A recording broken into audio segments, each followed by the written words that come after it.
শুভ দুপুর সবাইকে। সবাই ভালো আছো নিশ্চয়ই। আজকে রেসিপি হলো মসুর ডালের বড়ার ঝোল। মসুর ডালের বড়ার ঝোলের জন্য মসুরের ডালটা প্রথমে ভিজিয়ে নিতে হবে। আধ ঘন্টা ভিজিয়ে দিলে হবে।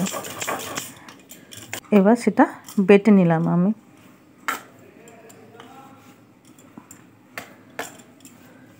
দেখুন মসুর ডালটা আমার বাটা হয়ে গেছে। এবার এটাতে পরিমাণ মতো একটু নুন দেব, একটু হলুদ দেব। এবারে ঝোলের জন্য আমি মশলাটা বেটে নেব। আদা, রসুন, পেঁয়াজ আর লঙ্কা একসাথে বেটে নেব। আপনি পেঁয়াজটা ভেজেও দিতে পারেন, বাট বেটে দিলে ঝোলটা আরও বেশি ভালো লাগে। এবার কড়াইয়ে তেল দিলাম। তেলের মধ্যে ডাল বাটাটা দিয়ে বড়ার মতো করে করে ভেজে নেব।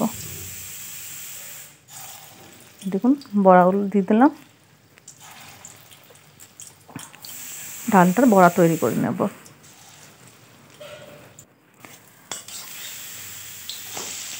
মসুর ডালের বড়ার তরকারি ভীষণই ভালো লাগে। রুটি দিয়েও খেতে খুব ভালো লাগে রাত্রিবেলা, আবার ভাত দিয়েও খুবই ভালো লাগে।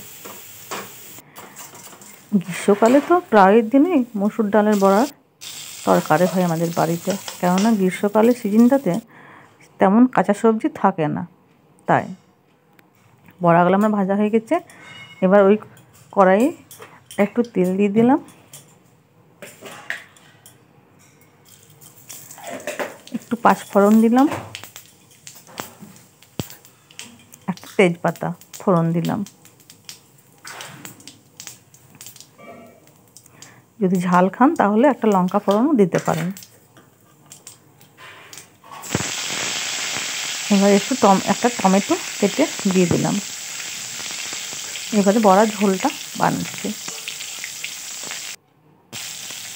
টমেটোটা একটু ভাজা হয়ে গেল, তারপর বেটে রাখা মশলাটা দিয়ে দিলাম। সাথে জিরে গুঁড়ো, ধনে গুঁড়ো আর গোলকি গুঁড়ো মশলার মধ্যে আমি দিয়ে দিয়েছিলাম, একসাথে সব দিয়ে দিলাম। এবার এই মশলাটা পরিমাণ নুন আর হলুদ একটু দিতে হবে।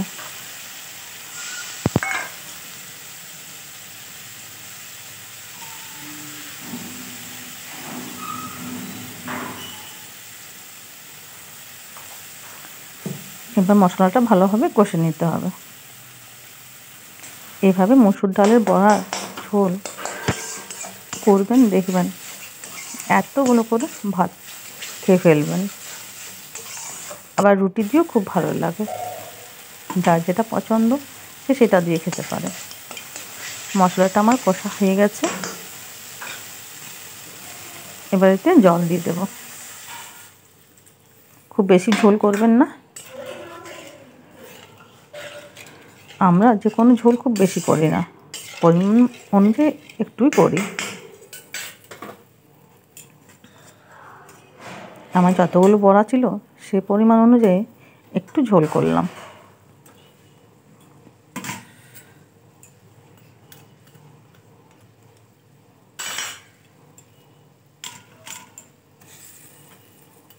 পাঁচটা বড়া দিলাম আর দুটো বড়া রেখে দিলাম।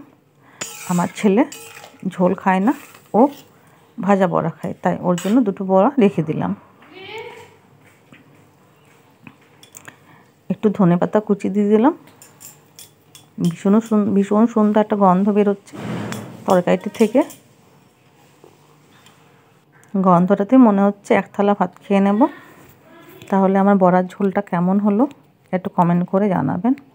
ভিডিওটা লাইক করবেন, শেয়ার করবেন। নতুন কেউ থাকলে আমার চ্যানেলটি সাবস্ক্রাইব করবেন।